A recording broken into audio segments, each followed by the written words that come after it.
সিমলা হিমাচল প্রদেশের চমৎকার একটি পর্যটন শহর, যা হিল স্টেশনের রানী হিসেবেও পরিচিত।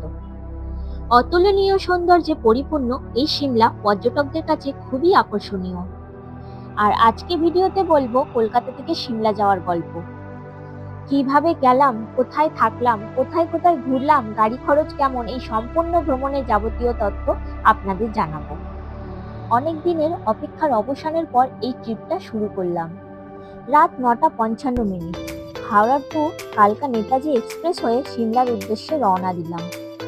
আর এই জার্নিটা আমার কাছে খুবই মেমোরেবল ছিল। আমরা 2 টায়ারে গিয়েছিলাম। আর এছাড়াও রয়েছে general, sleeper, third AC, second AC, first class, 3 tier. আর আমাদের 2 টায়ারের ভাড়া ছিল ২,৭৮৫ টাকা। ১৭১০ কিলোমিটার পেরিয়ে অবশেষে কালকায় পৌঁছলাম। আমরা ২৪ তারিখে রওনা দিয়ে নভেম্বরের ২৬ তারিখে কালকা পৌঁছে এবার সিমলার উদ্দেশ্যে রওনা দেব। শিবালিক ডিলাক্স এক্সপ্রেস ট্রেনটি ছিল ভীষণই লাক্সারিয়াস। ট্রেনটির ভাড়া ছিল ৫৯৫ টাকা। ৫:৪৫ ট্রেনটি প্রস্থান করে সিমলার উদ্দেশ্যে।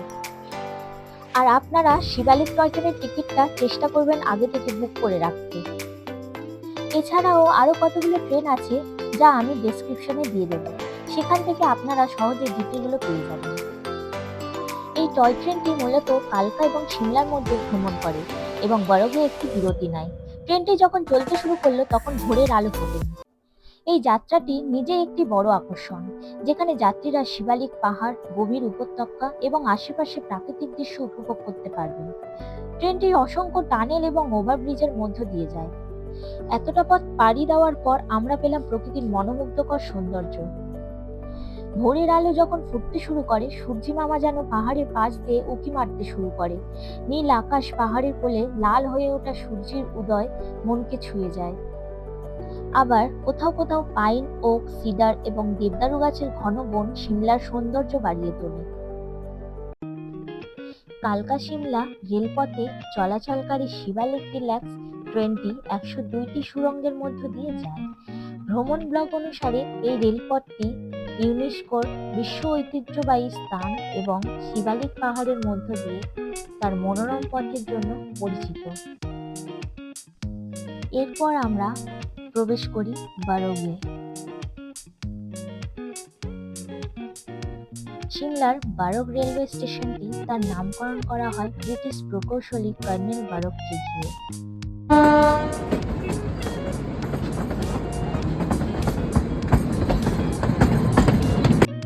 টানেলের মধ্য দিয়ে যাওয়ার সময় প্রায়শই ট্রেনের বাঁশির সাথে আলো এবং ছায়ার মধ্যে একটি জাদুকরী পরিবর্তন তৈরি করে।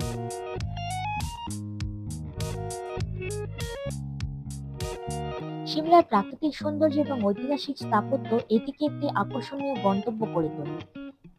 এই লাল রঙের টয় ট্রেনটি পাহাড়ের কোল ঘেঁষে সুদূরে সিমলার উদ্দেশ্যে ধীরে ধীরে পাড়ি দিতে থাকে।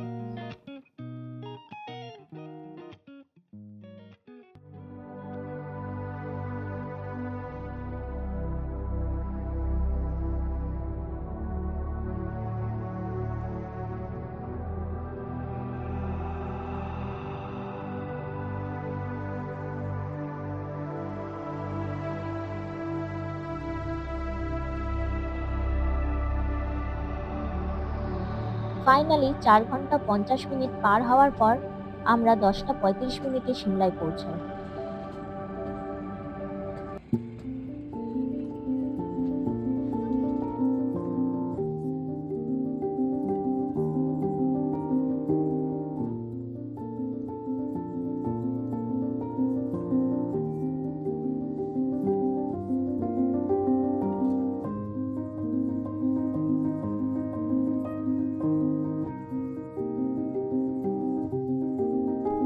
এটি হলো সিমলার ট্যাক্সি স্ট্যান্ড।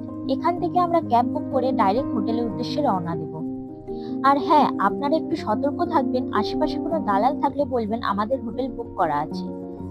আপনারা যে হোটেল নেবেন সেই হোটেলে নামবেন, না হলে মেল রোডে নেমে অন্য হোটেলগুলোও দেখতে পারেন। আর আমরা যে হোটেলে ছিলাম সেটির নাম ছিল ডালজিল। পুরো মেন রোডের ওপর সিমলা কালীবাড়ির সামনে। ডালজিল হোটেল থেকে মেল রোড পায়ে হেঁটে প্রায় 1.2 কিলোমিটার। এটি ছিল আমাদের হোটেলের এন্ট্রি গেট। আর এটি ছিল হোটেলের সিটিং এরিয়া। এরপর আপনাদের আমি রুম ট্যুর করাবো।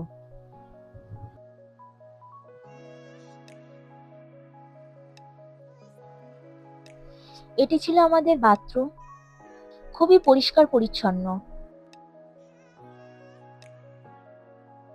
আর এটি ছিল আমাদের বেডরুম। এখান থেকে আপনাদের দারুণ সুন্দর পাহাড়ি ভিউ দেখতে পাবেন।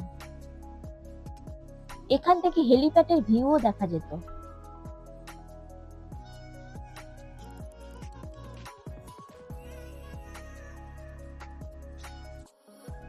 আমাদের রুমের অ্যাম্বিয়েন্সটা খুবই সুন্দর ছিল। সেরকম বাবা মায়ের রুমটাও ছিল খুবই প্রশস্ত।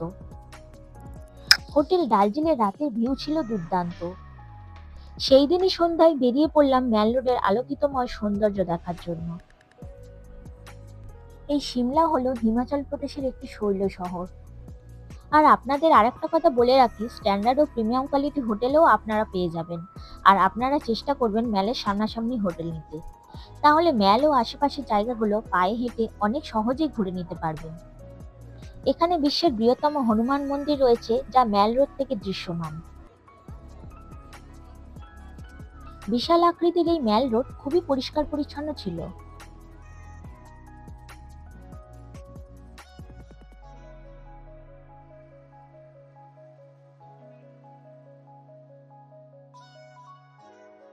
এই ব্লগটি দেখে আপনারা নিজেরাও আসতে পারেন ট্যুর প্যাকেজ ছাড়া।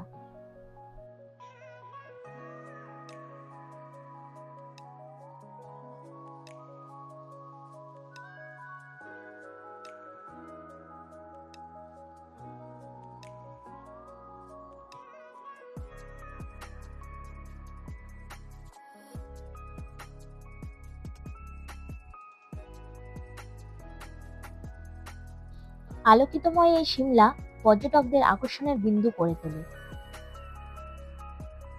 সিমলার ম্যাল রোডের এই রাতের পাহাড়ি ভিউ মনকে বারবার ছুঁয়েছিল।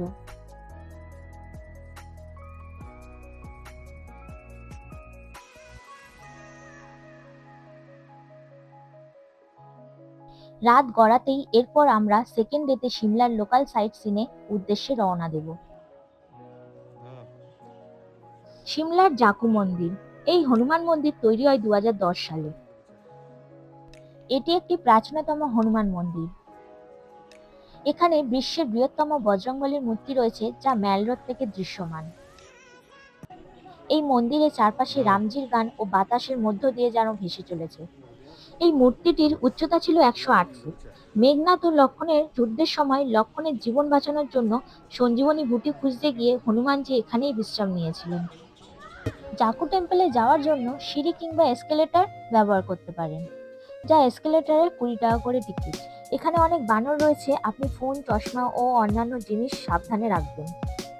জাকু মন্দির থেকে পাহাড়ের সবুজ গালিচার মতো প্রশান্তি আর কোথাও নেই, যেখানে দাঁড়ালে মনে হয় জীবনকে নতুন করে উপলব্ধি করা যায়। এরপর আমরা চলে গেলাম সংকটমোচন হনুমান মন্দিরে। এখানেও প্রচুর বানর রয়েছে, যা আপনার কাছে থাকা যাবতীয় জিনিস সাবধানে রাখবেন। এই মন্দিরের চত্বরে আরো কতগুলো ছোট ছোট মন্দিরও রয়েছে। এরপর আমরা চলে গেলাম Indian institute of advance স্টাডিতে।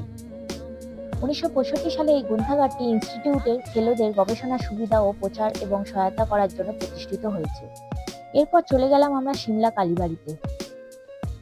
Kalibari temple এখানকার জাগ্রত মন্দির। এটি বাঙালি দ্বারা পরিচালিত হয়। সব শেষে আবার ম্যাল রোডে ফিরে এসে ম্যাল রোডে পরিদর্শন করে ক্রাইস্ট চার্চের কাছে চলে গেলাম। 1857 সালে নির্মিত ভারতের দ্বিতীয় প্রাচীন গির্জাটি দ্য রিচ থেকে হাঁটা দূরত্বে অবস্থিত। আর এখানকার সূর্যাস্তের দৃশ্য দারুণ উপভোগ্য। মাঝে মাঝে ঠান্ডা ঠান্ডা বয়ে যাওয়া বাতাস সমস্ত শরীরকে যেন শিহরিত করে তুলেছে। এটি ছিল সিমলার দ্য ফুড স্ট্রিট ক্যাফে। এই সাইট লোকেশন করার জন্য সিমলার লোকাল ক্যাব বুক করে নেবেন, তাতে আপনাদের সুবিধা হবে।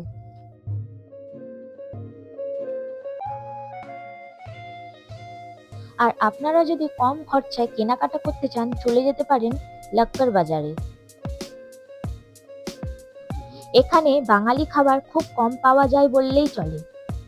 এছাড়া যে রেস্টুরেন্টে ভালো মানের খাবার পাবেন তা হলো কুইলা, দ্য ডিভিকস, বালজিস এবং সিসিল। এই পর্বে এত অবধি রইল। পরের পর্বে দেখা হবে কাসল ও মানালিতে। আশা করি আপনাদের ভিডিওটি ভালো লাগলো। আপনাদের ভিডিওটি দেখে যদি আইডিয়া পেয়ে থাকেন অবশ্যই লাইক ও সাবস্ক্রাইব করে দেবেন। সবাই ভালো থাকবেন। Bye bye, tata.